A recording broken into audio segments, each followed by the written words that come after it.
India has a warning for Twitter, even saying that Twitter employees could face jail time in India.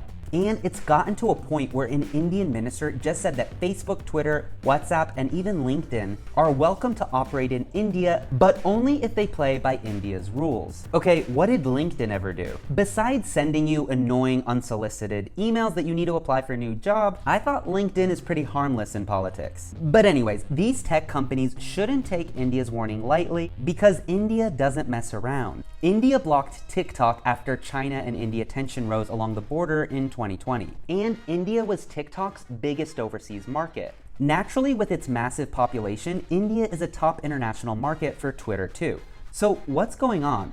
India's government demanded that Twitter take down hundreds of accounts for criticizing the government. The tweets were about protests from angry farmers, which I don't have time to get into now, but even Rihanna is tweeting about it. Anyway, so Twitter permanently blocked about 500 accounts that the government accused of making inflammatory remarks. Twitter complied because the government basically said, hey, you're not complying by our laws, and that basically means we could arrest some of your employees and put them in jail for up to 7 years. Okay, maybe you barely use Twitter, but remember, Twitter was ultimately responsible for the uprising we saw in places like Tunisia and Egypt, which ultimately rewrote history in some of these countries.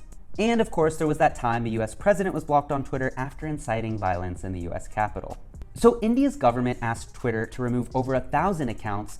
Twitter said okay and did it, but then reinstated the accounts, saying, yo, actually, we consider that acceptable free speech that are in line with India's laws. But now, some people in India don't want its population to use Twitter anymore. Its Minister for Commerce and Industry is urging his followers to follow him on Ku, which is India's version of Twitter.